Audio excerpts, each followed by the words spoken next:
Pour les autres, vous pouvez tourner avec moi dans 1 Samuel, s'il vous plaît. 1 Samuel 25.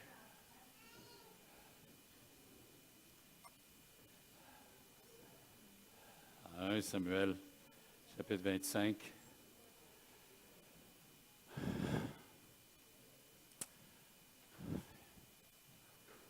Alors, comme je vous exprimais la dernière fois, si je ne me trompe pas, j'ai fait mon dernier voyage à Val-d'Or, en Abitibi.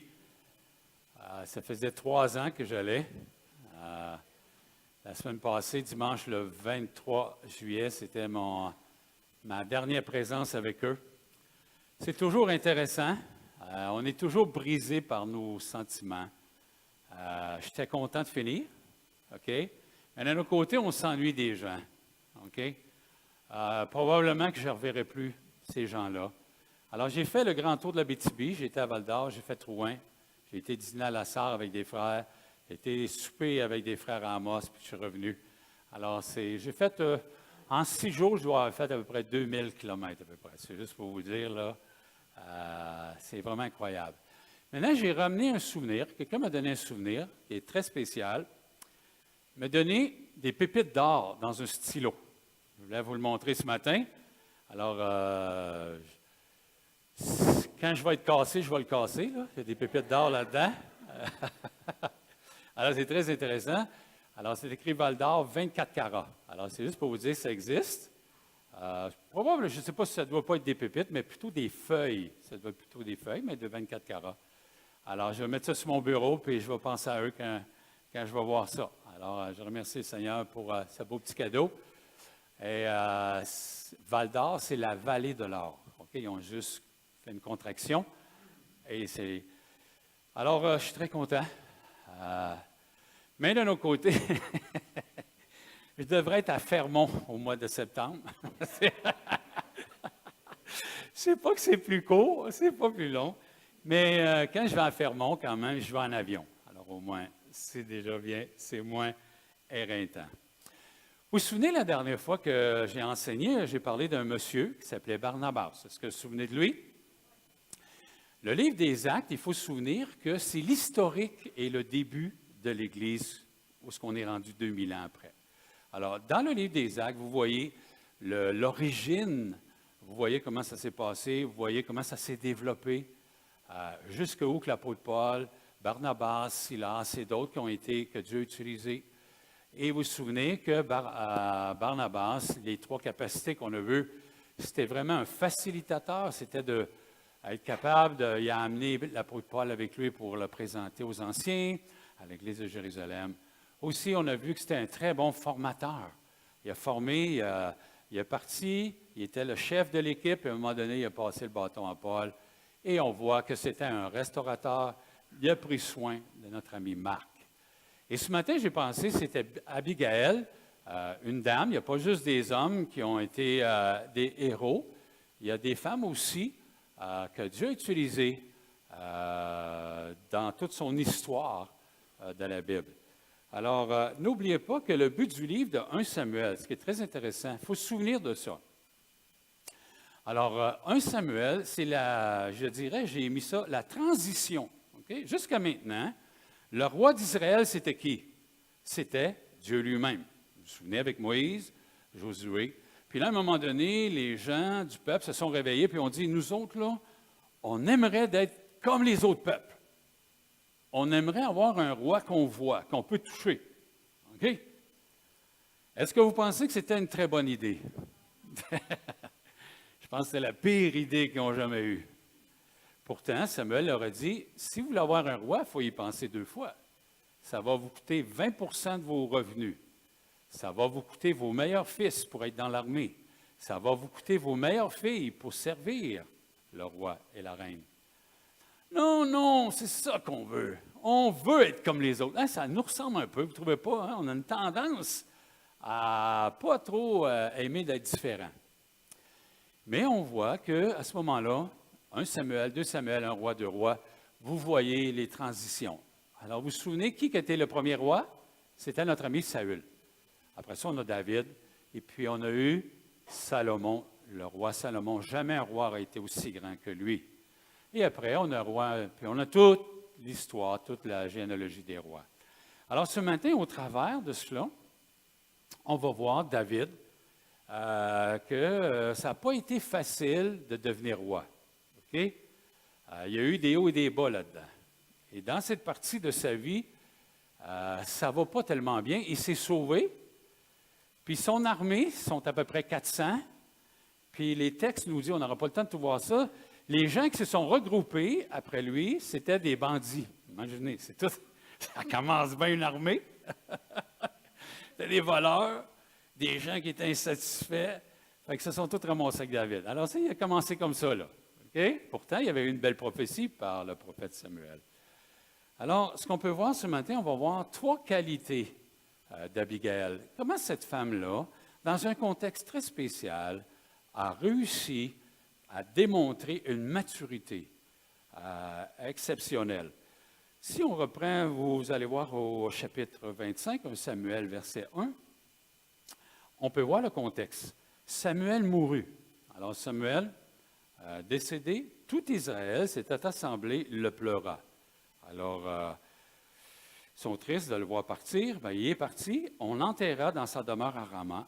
Ce fut alors que David se leva et descendu au désert de Paran. Et là, c'est toute une histoire de cette femme-là.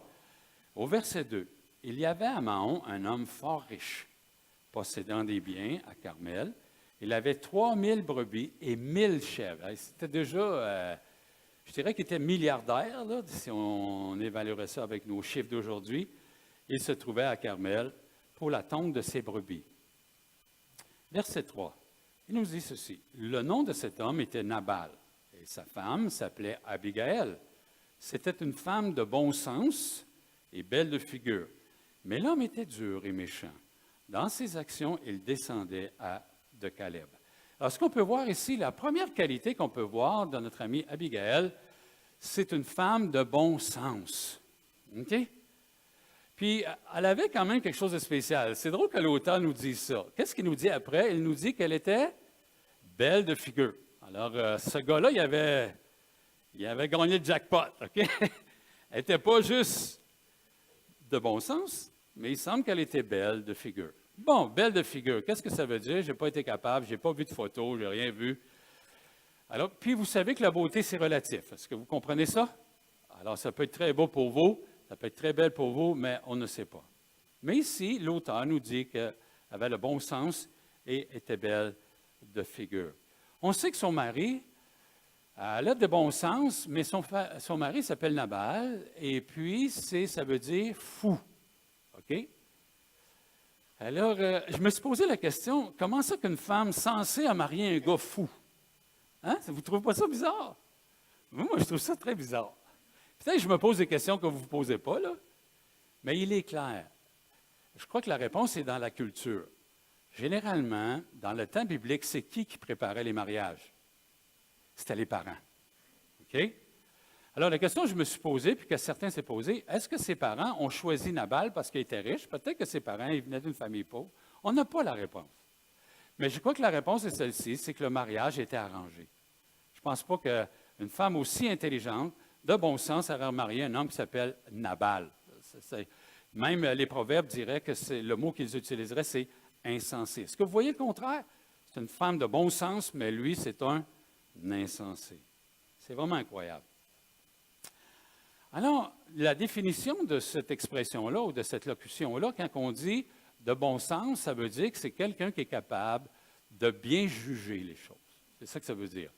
On a un synonyme aussi qui veut dire la jugeote. Utilise ta jugeote. Je n'avais pas pensé que ça existait, ça, en français.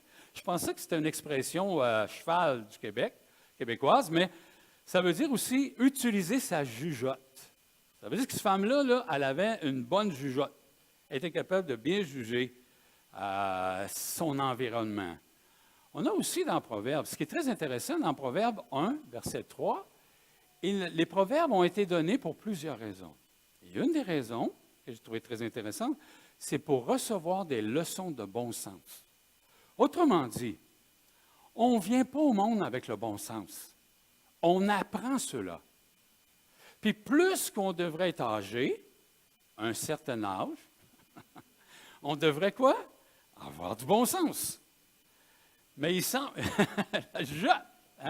Mais il semble que des fois, en s'en allant, puis on dépasse certaines limites, ça a l'air qu'on revient en enfance. C'est pas trop, là, mais alors on a besoin de conseiller à ce moment-là. Mais ici, c'est clair. Recevoir des leçons de bon sens. Aussi, Proverbe 26, 16. Si vous voulez tourner avec moi, ça vaut la peine, ceux qui ont leur Bible. Proverbe 26, 16. OK? Proverbe 26, 16. C'est vraiment, j'ai trouvé ça très intéressant. Proverbe 26, 16. Il dit ceci. Le paresseux se croit plus sage que cet homme qui répond avec bon sens. Hey, hein? Il faut que tu sois vraiment insensé pour penser ça. Alors, cet homme qui répond avec bon sens. Aussi, ce qu'on peut voir, restons dans les proverbes, c'est très intéressant, le contraire aussi, les proverbes.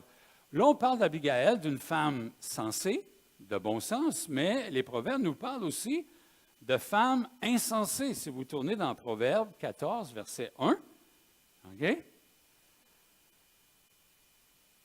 Proverbe 14, verset 1. La plupart, on le connaît, ce verset-là. OK? La femme sage bâtit sa maison, hein? Mais la femme insensée, OK, la renverse de ses propres mains. C'est quand même quelque chose à réfléchir. Alors, il n'y a pas, oui, il y a des hommes sensés, des femmes sensées, il y a des hommes insensés, mais il y a des femmes insensées aussi. Renverse sa propre maison de ses propres mains. Aussi, il y a un bel exemple de cela, la femme de Job. OK? La femme de Job. Elle était spéciale quand même, hein, vous ne trouvez pas? Mais vous n'avez pas besoin de tourner, mais dans Job, dans le livre de Job, au chapitre 2, verset 10, tu sais, là, Job, ça ne va pas bien dans sa vie. Est-ce que vous êtes d'accord avec ça, là? Dans une demi-heure à peu près, il était millionnaire puis il est devenu itinérant. Dans une demi-heure, une heure, à peu près ça. Je n'ai pas connu grand monde comme ça. Tu sais, puis quand on dit pauvre comme Job, là, l'expression québécoise, pauvre comme Job, là, ça veut dire que ça va pas bien. Puis là, sa femme, elle le voit dépérir. Puis là, il est rendu qu'il est sur un tas d'ammondices, je ne sais pas trop, là, de fumier, si vous voulez. On va utiliser un bon mot. Là, puis ça va pas bien, sa santé, la maladie. Il y a des abcès partout sur le corps. Puis le texte nous dit qu'il se gratte avec un fond de bouteille. En tout cas, je ne sais pas si c'est un Pepsi ou Coke, là, je ne sais pas trop quoi. Là. Mais quand tu es rendu là, ça va pas bien. Là, qu'est-ce que sa femme va le voir? Là? On a aimé ça qu'elle dit, Job, lâche pas mon Job, tu vas l'avoir. Hein, Job, je vais prier pour toi. On va prier ensemble. Non, c'est pas ça qu'elle dit. Qu'est-ce qu'elle dit? Elle dit, maudit Dieu, arrête, lâche-le. Arrête d'avoir confiance en lui. Puis là, Job, regardez ce qu'il dit. Je vais vous le lire. Très intéressant. Mais Job lui répondit, tu parles comme une femme insensée. C'est intéressant. Tu parles comme une femme insensée. Quoi, recevons-nous de Dieu le bien? Ne recevrons-nous pas aussi le mal? Hein? On a l'exemple d'une femme insensée. Maintenant, si on fait quelques applications dans nos vies personnelles, dans nos vies d'église aussi, avoir du bon sens. J'ai rencontré un jeune homme. Quand je donne des exemples, ce n'est pas ici. Là. Je me promène partout, j'ai des contacts un peu partout, demandez à Roger, je travaille avec lui, puis les gens m'appellent du Nouveau-Brunswick, Fermont, en tout cas.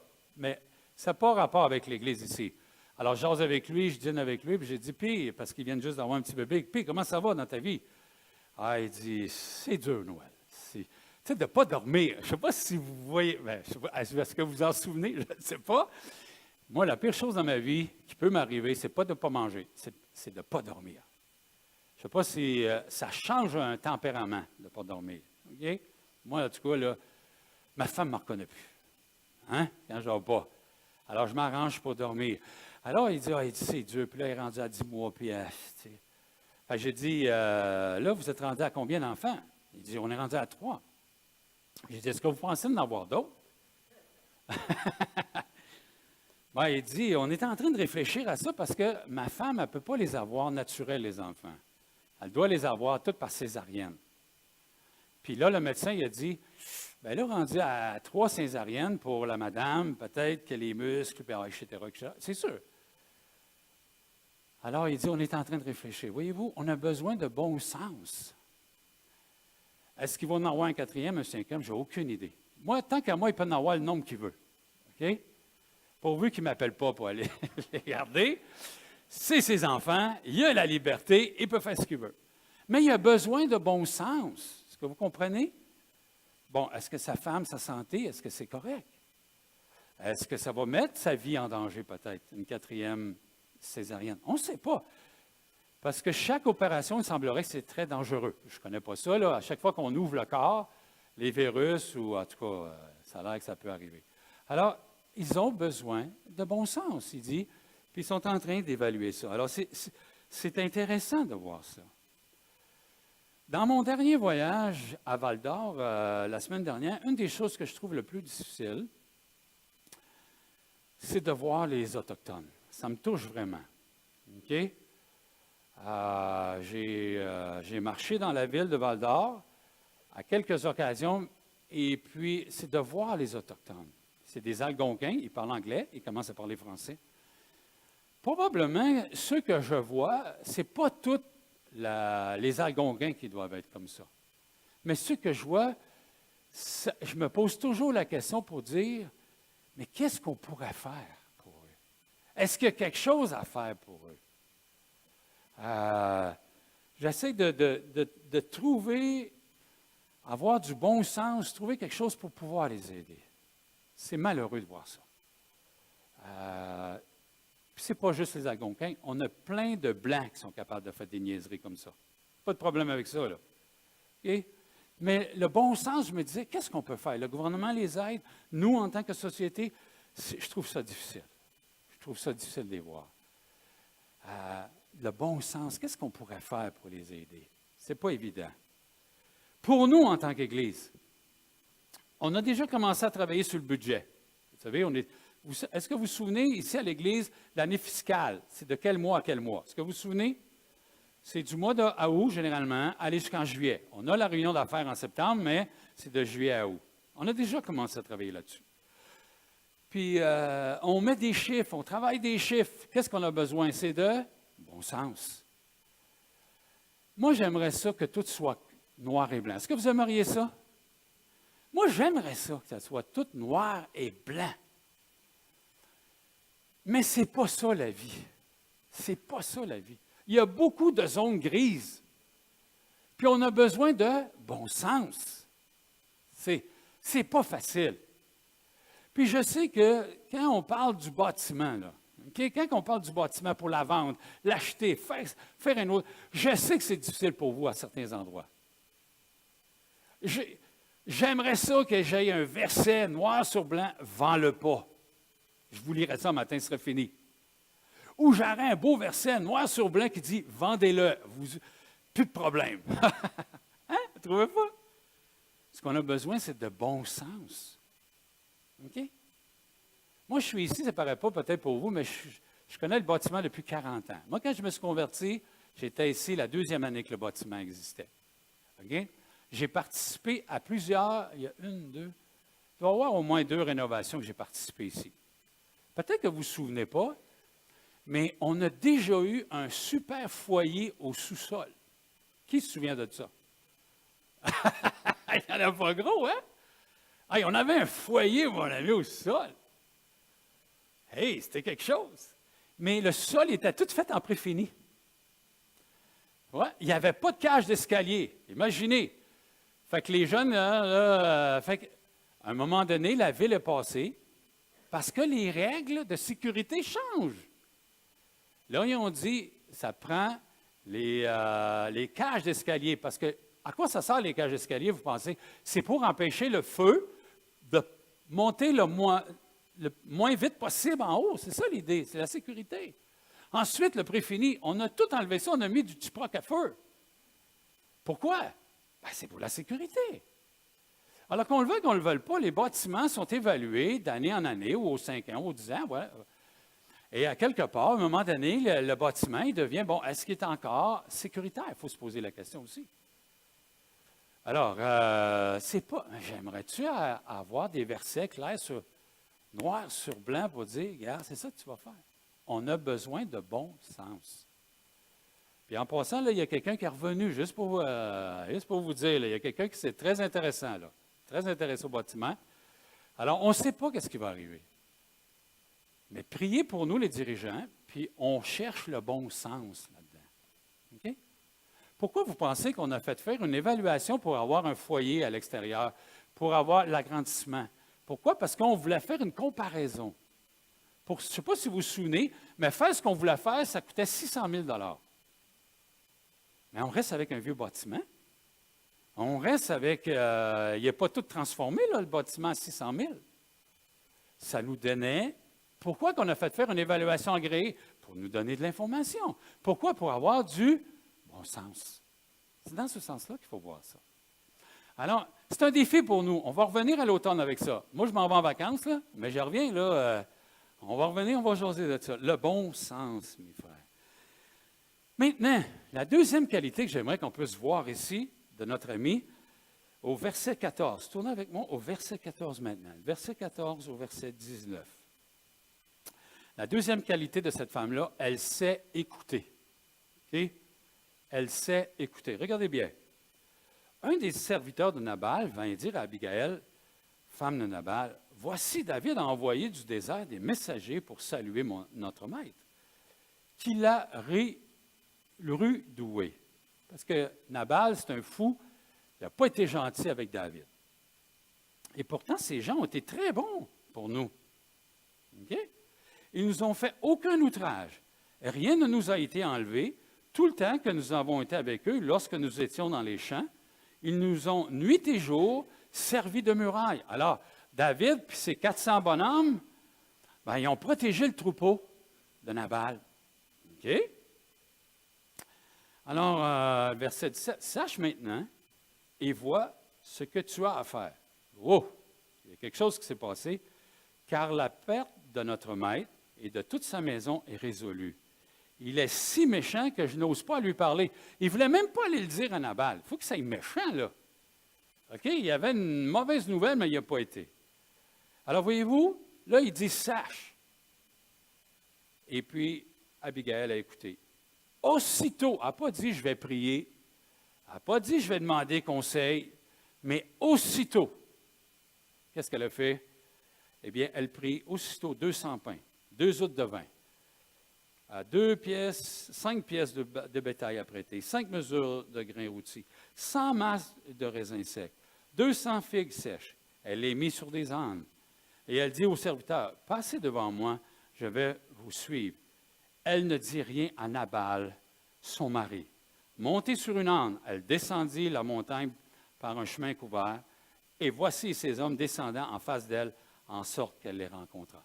C'est sûr que lorsque David a entendu dire que Nabal ne voulait rien savoir, puis Nabal il a osé dire, « C'est qui ça, David? » Hey! C'était-tu insultant pour lui? Il a dit, « Je descends avec ma gang, puis je te rase tout ça. » Il n'était pas tout rasé ça, là, lui, là. Mais elle a écouté. Elle a su écouter. Et je dirais que c'est intéressant. Elle a parlé à ses serviteurs, mais elle n'a pas parlé à son mari. Et je dirais que une des qualités de cette femme-là, elle savait écouter. Ce n'est pas évident. Je ne sais pas si vous savez, mais c'est facile à dire et à écouter, mais à faire, ce n'est pas facile. Vous avez, moi, mon proverbe préféré sur l'écoute, c'est Matthieu. C'est Proverbe 18-13. Celui qui répond avant d'avoir écouté commet un acte de folie. Il attire la confusion. Je ne sais pas si vous avez déjà parlé avec des gens, tu n'as pas fini ta phrase et il te répond. Non, mais il lit dans nos pensées. Hein? Écoutez. Pas facile écouter. Mais cette femme-là, elle a compris qu'il fallait qu'elle écoute. Puis son serviteur, il dit, « Sache, je ne te le dirai pas 2-3 fois. Tu es mieux de t'organiser parce que ça ne passera pas. » Vous savez, c'est pas toujours facile d'écouter. Je dirais, ce que j'ai beaucoup aimé, il y a un synonyme d'écouter. Quand on parle d'écouter, c'est pas juste avec nos oreilles, mais c'est avec nos yeux. Je ne sais pas si vous êtes conscient de ça. C'est avec nos yeux aussi. Il y a une expression synonyme qui dit écouter égale aussi de savoir lire ton contexte. Savoir lire ton contexte. Savoir quand tu déranges. Savoir quand tu ne déranges pas. Savoir quand tu es de trop dans une conversation. Vous avez déjà vu ça, là? OK? Ça, il faut que tu comprennes ça. Il faut que tu sois capable d'écouter. Il faut que tu sois capable de lire ça. Souvent, dans nos relations, surtout le dimanche matin, on est en train de parler avec quelqu'un. Qu'est-ce qui arrive des fois? OK? C'est sûr qu'on veut tous se dire bonjour. Hein? C'est correct, ça. On veut tous se dire bonjour. Mais des fois, on est en train de parler avec quelqu'un, puis qu'est-ce qui arrive? Un passe, puis il nous coupe. Hein? Je ne sais pas si vous avez déjà vécu ça, là. OK? Puis, il faut faire attention de réaliser dans nos relations. Il faut savoir s'écouter, mais ce n'est pas facile. C'est pas facile. Je pense que je vous l'avais déjà dit, là, on n'écoute pas. Je pense que j'avais fait un test dans une des églises. Quelqu'un m'a demandé comment ça va. J'ai dit que je n'étais pas mourir dans 2 semaines. Il m'a dit bonne journée. C'est juste pour vous dire comment on écoute. Okay? Faites des petits tests comme ça. Il aurait pu dire je vais prier pour toi. Bonne journée. On n'écoute pas les gens. On n'écoute pas les gens. C'était la même chose. On a eu un très bon temps au kiosque cette année d'évangélisation. Il faut que vous veniez au moins une fois dans votre vie. Sylvain m'a envoyé un petit rapport, là, pas vraiment détaillé, mais dans 5 jours, on a atteint 1500 personnes. Il faut le faire, ça. On a eu 1500 contacts. Pas nécessairement, là, tout le gars était ouvert, mais on a donné 1500 objets. Un objet par personne. C'est incroyable. Mais quand tu es à la table, il faut que tu saches lire la personne qui va être devant toi. Puis si tu lui dis, ça va prendre 2 minutes, prends pas 5. Est-ce que vous comprenez ce que je veux dire? Tu lui dis 2 minutes. Puis il faut savoir lire leur visage, le non-verbal. Puis quand tu dis, madame, moi je me souviens, il y a une dame qui était là, je dis, approchez-vous. Elle était à 3 pieds de la table quand j'ai demandé ça. À rester là, approchez-vous. Là, j'ai dit, on parle de Jésus. Elle est partie. Mais là, j'ai dit, vis pas un reject, là, Noël, là, c'est pas contre toi, là, c'est contre Jésus. On aurait dit que Jésus, c'était une maladie, quand j'ai dit. Alors, il faut savoir lire.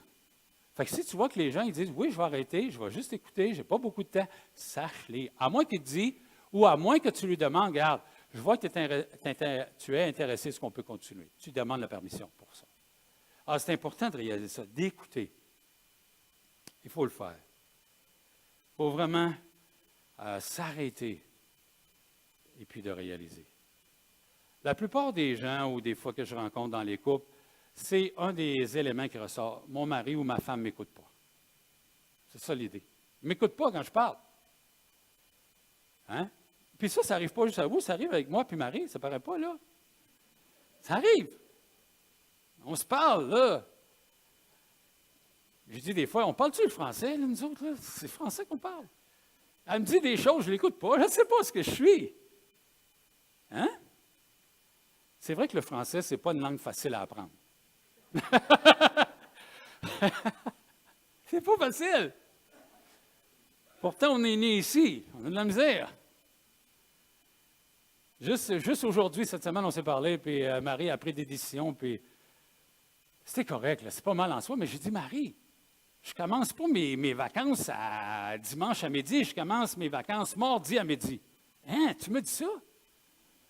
Ben oui, je t'ai dit ça.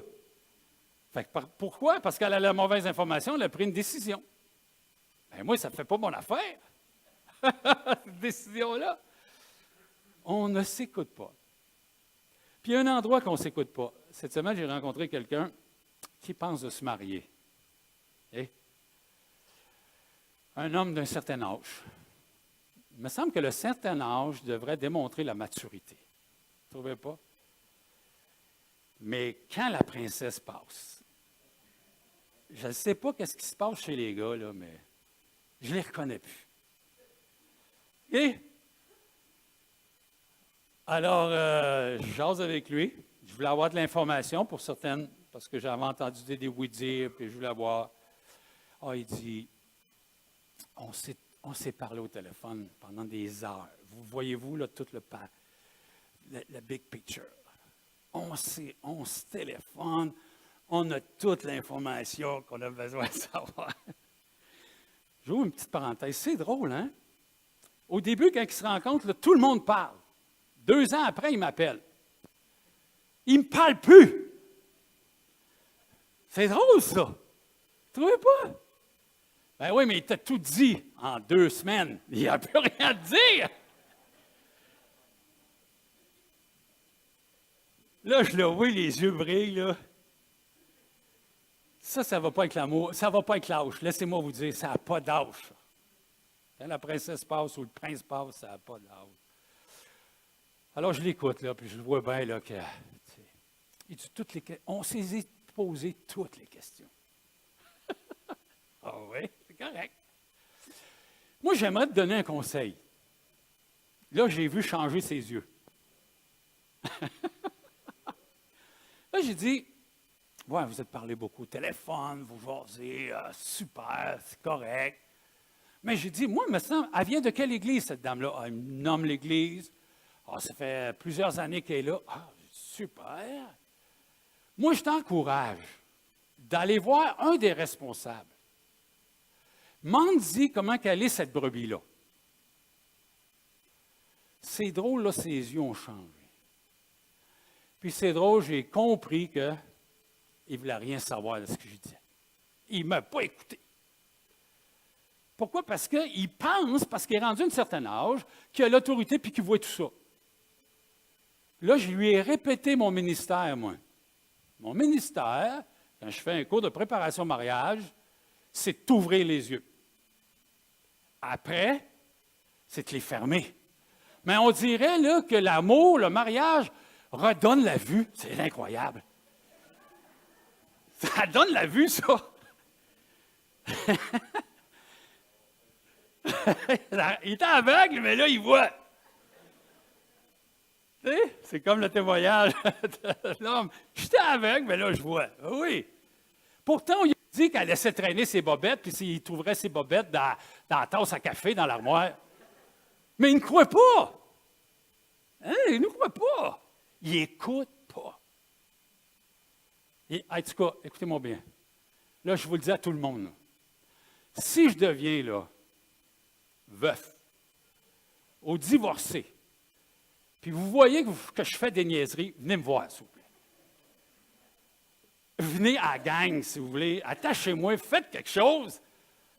Tu sais? Écoutez, une autre madame que j'ai rencontrée la semaine dernière, 78 ans. Elle dit, Noël, toi, qu'est-ce que tu penses du mariage? Moi! J'ai dit, on est une gang de malades. Mais elle dit, je m'ennuie. Jette-toi un chien, ouais, c'est ça. Coûte-moi cher. Mon ami. En passant, là, un chat. Ça a l'air que ça ne fait pas l'affaire. Hey, là, moi, là, juste, je suis pris avec 2 sentiments. J'ai juste envie de rire ou ça me met en colère. C'est un des deux, là. Parce que quand ça ne va pas bien, c'est qui appelle? Noël. Pourtant, j'ai dit de ne pas le marier. Tu sais, ça m'arrivait de dire aux gens, marie-les pas. Pensez-vous qu'ils vont écouter? Non. C'est venu me voir 3 ans après. Hey, qu'est-ce que tu penses si je divorce? Hey, écoute, je l'ai arraché la tête. C'est pas malin. Je te l'ai dit de ne pas le marier. Fait que je ne te dirai pas aujourd'hui de divorce. On dirait que l'être humain, le péché, là, il n'est pas rationnel. Souvenez-vous de ça. C'est insidieux. Ça nous transforme même si on ne le voit pas, puis qu'on n'en est pas conscient. Fait que je reviens à ma madame de 78 ans, je dis, écoute, ben, j'ai dit, si tu te maries, en passant, là, j'ouvre une autre petite fenêtre, là, va vous dire, pas grand monde que j'ai côtoyé qui a une bonne raison pour le mariage. C'est tout le temps, je m'ennuie, je fais des voyages, plein de trucs, jamais la bonne raison. C'est rare que quelqu'un me dise, je veux le rendre heureux, ce gars-là. C'est très rare, j'entends ça. C'est que j'entends, je veux quoi? Qu'il me rende heureux. Centré sur nous-mêmes. C'est pour ça qu'on est dessus. 3 mois après, là, il t'appelle, puis même, il y en a, c'est le lendemain. C'est pas, ça n'a pas de bon sens. Fait que là, je lui ai expliqué, je lui ai dit, écoute-moi. Je lui ai dit, écoute-moi parce que tu peux être marié puis tu peux être seul. Est-ce que vous êtes d'accord avec ça? Tu peux vivre, il n'y a rien de pire que d'être marié puis de vivre la solitude. Hey! Tu peux coucher sur le couch, là, puis vite, à part de ça. Puis il peut être dans la maison, puis on ne parle pas. Il y avait un autre couple que j'ai rencontré à un moment donné. Puis ils prennent la retraite, puis le monsieur vient me voir, il dit, tu sais, à la retraite, lui, il a toujours travaillé, puis là, il est à la retraite, là. Il me dit, la maison est petite, pas pour rien. Qu'est-ce que passé, vous voulez qu'il me dise, là? Il est tout le temps avec elle. La maison est petite, pas me cacher, je peux pas, il n'y a pas de coin. Hey! Alors, il faut savoir écouter. Il n'y a pas de... Écoutez, c'est drôle parce que je finis avec ça pour l'écoute, là, parce que je passerai ma journée là-dessus, parce que c'est important. Les relations, c'est les choses, je dirais, c'est la plus difficile à gérer dans la vie, les relations. Puis dans les relations, il y a la communication. Fait que c'est difficile, c'est pas facile. C'est pas facile. Alors, dans ce sens-là, il faut se souvenir, cette femme-là, Abigail, s'est écoutée.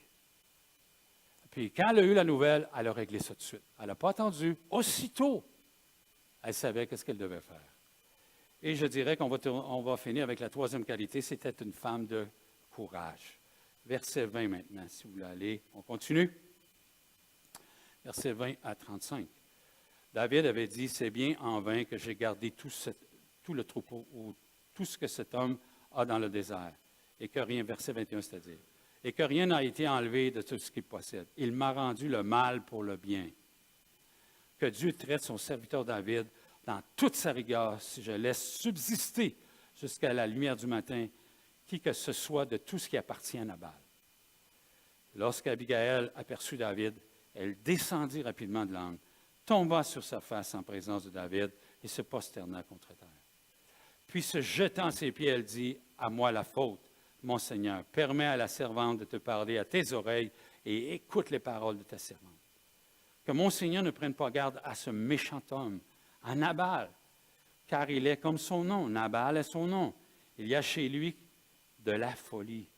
Et moi, ta servante, je n'ai pas vu les gens que mon Seigneur a envoyés. Maintenant que mon Seigneur, aussi vrai que l'Éternel est vivant, et que tout âme est vivante, c'est l'Éternel qui t'a empêché de répandre le sang, et qui a retenu ta main, que tes ennemis, que ceux qui veulent du mal à mon Seigneur soient comme Nabal. Accepte ce présent que ta servante apporte à mon Seigneur, et qu'il soit distribué aux gens et qu'il marche à la suite de mon Seigneur. Verset 28. Pardonne, je te prie, la faute de ta servante, car l'Éternel fera à mon Seigneur une maison stable. Pardonne, car mon Seigneur soutient les gars de l'Éternel, et la méchanceté ne se trouvera jamais en toi. J'aimerais juste m'arrêter ici. Il est clair que cette femme-là a du courage pour faire ça. Puis ce n'est pas juste David qu'elle va confronter, mais c'est 400 hommes qui s'en viennent avec lui. Ils s'en viennent détruire. Tu as besoin de courage. Quelqu'un a déjà dit, le courage n'existe pas sans peur. Si tu n'as pas de peur, tu n'as pas besoin d'être courageux. On ne dira pas que tu es courageux. On dit à quelqu'un qui est courageux, c'est quand il a peur. Puis qu'il va le faire quand même. Le courage. Et c'est très intéressant ici, on voit que c'est une femme de prière. On voit que c'est une femme qui est humble, l'humilité. C'est vraiment incroyable de voir cette dame-là, Abigail. Le courage. Elle n'avait pas le choix dans un certain sens. Parce que ce n'était pas juste son mari qui était pour mourir. C'était toute la famille. Qu'est-ce qu'on a lu? David voulait détruire tout ce qui appartenait à Nabal. Elle était prête à se sacrifier, pas juste pour elle-même, mais pour ceux qu'elle aime. Le courage. On a d'autres personnes, d'autres personnages dans la Bible, comme Josué, quand il a pris la place de Moïse. Qu'est-ce que l'Éternel lui a dit? Prends courageux, prends courage, sois courageux. Pourquoi il a dit ça, vous pensez? C'est parce que Josué devait trembler. Josué devait avoir peur. Imaginez prendre la place de Moïse, t'occuper de 2 millions de personnes, puis ils ne sont pas tous sur ton bord. On est-tu d'accord avec ça? Il y en a qui veulent ta mort. C'est incroyable. Pensez à Paul dans la tempête, qui était sur le bateau. Il dit, Dieu que je sers m'a envoyé un ange. Pourquoi? Parce qu'il avait peur. Il savait que on va mourir. Puis même s'il savait que ça allait au ciel, la mort est contre nature à la vie. Souvenez-vous, dans 1 Corinthiens 15, verset 56, à peu près, il dit, notre dernier ennemi, c'est quoi? C'est la mort. Ouais, pas facile. Aussi, on a besoin de courage aussi des fois. L'apôtre Paul, ce que j'aime beaucoup dans Éphésiens, il dit, parce que Paul vivait des moments très difficiles, puis ça décourageait les autres chrétiens. Il dit ceci, Éphésiens 3, 13. Aussi, je vous demande de ne pas perdre courage. Il parle aux chrétiens, aux Éphésiens. Il dit, perdez pas courage à cause de mes tribulations pour vous. Elles sont votre gloire. Alors, même là, l'apôtre Paul, il dit à ses frères, découragez-vous pas. Parce que des fois, quand on voit la persécution chez nos frères, quand on voit la maladie, quand on voit les épreuves, ça peut nous décourager. Juste avant de partir de l'Abitibi, j'ai été visiter une sœur qui a une maladie dégénératrice. Les poumons sèches. Je ne sais pas comment on peut appeler ça, je n'ai pas le nom scientifique. Et puis, c'est comme si elle se noie constamment. C'est incroyable. Puis là, on voit que c'est vers la fin. Elle ne parle plus.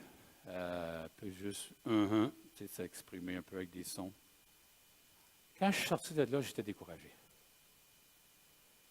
J'ai dit, Seigneur, ça n'a pas de bon sens. C'est sûr, la maladie, je ne connais pas ça beaucoup. Je ne suis pas un homme qui a été malade souvent. C'est sûr, dernièrement, j'ai été opéré. J'ai eu une petite crise de foie. Ils m'ont opéré. Mais la maladie, je ne connais pas ça. J'étais découragé, j'ai embarqué dans l'auto. Je dis, Seigneur, viens la chercher. Des livres. Je voyais ma sœur comme pris dans un corps. Pas capable de communiquer. J'ai dit, libère-la. Alors, des fois, quand on voit les choses que nos sœurs, nos frères peuvent vivre, ça peut nous décourager. Mais si vous remarquez, Abigail, elle avait une relation très proche avec l'Éternel, parce que ça dit ça souvent, l'Éternel, l'Éternel. Alors j'ai dit, Seigneur, c'est toi son berger.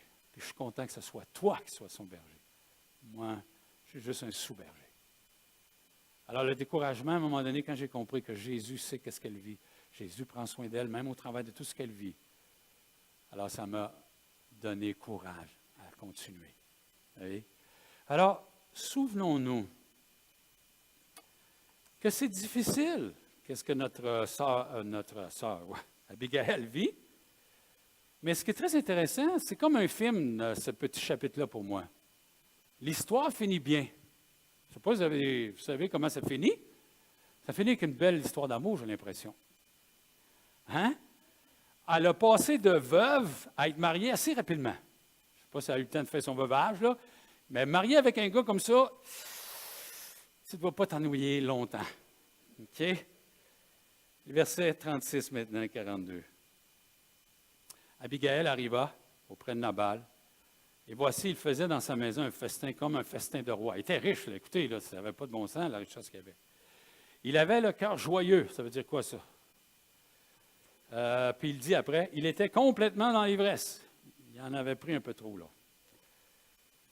Elle ne lui dit aucune chose, petite ou grande, jusqu'à la lumière du matin. Elle a dit, il va cuver son vin un peu. Mais le matin, l'ivresse de Nabal s'étant dissipée, la femme lui racontait ce qui s'était passé. Et le cœur de Nabal reçut un coup mortel et devint comme une pierre. Environ 10 jours après, l'Éternel frappa Nabal et il mourut. Wow! Là, il vient de s'apercevoir là, que c'est sa femme qui a tout géré ça. Là. Lui, il n'a rien su. C'est l'orgueil qui l'a tué, je pense. C'était vraiment, ça devait être humiliant, là, de tout cela. David a appris, oh, on a un autre monsieur. David a appris que Nabal était mort. Il dit, béni soit l'Éternel, OK? Qui a défendu ma cause. Ah! Dans l'outrage que m'a fait Nabal. C'est vrai, c'était très outrageux ce qu'il avait fait. Et qui a empêché son serviteur de faire le mal. L'Éternel a fait retomber la méchanceté de Nabal sur sa tête. David envoyait proposer à Abigail de quoi? De devenir sa femme. Wow! Pas une belle histoire d'amour, ça? Lui, il avait compris le type de femme que c'était. Là. Il n'avait pas besoin, c'est sûr, il n'avait pas besoin de conseiller. Là. Tout ce qu'elle a fait, là, ça démontrait vraiment sa personnalité. Ça démontrait vraiment ses qualités. Alors, ça finit comme un film à Hollywood.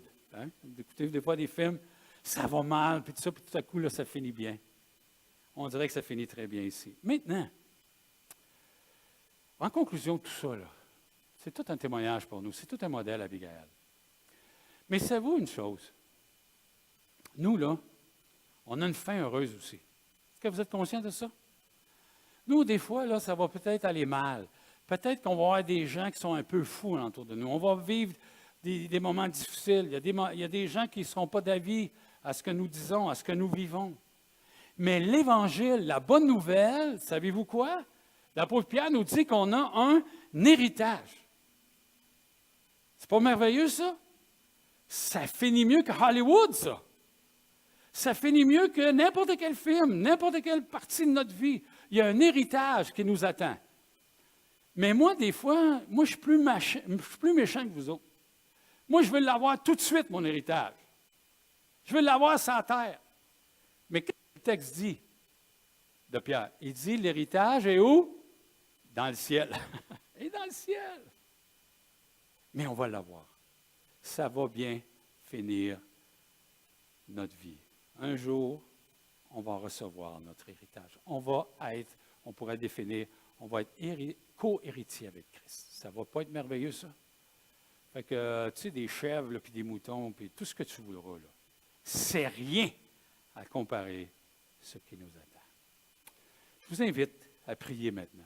Juste à prier, dire merci Seigneur, de voir des modèles. Moi, je ne suis pas un gars auditif, je suis un gars visuel. J'aime voir les choses. C'est pour ça que j'aime ça étudier les personnages. J'aime ça de voir comment ils réagissent dans leur propre vie face à des circonstances difficiles. Alors, on peut remercier le Seigneur pour ces personnages que le Seigneur nous a laissés dans la Bible pour nous encourager. Alors, je vous invite à vous lever quand vous voulez prier, puis courte prière, parce qu'on est plusieurs, puis fort pour qu'on puisse dire Amen. Et en attendant, j'invite l'équipe de louange, s'il vous plaît, à s'approcher.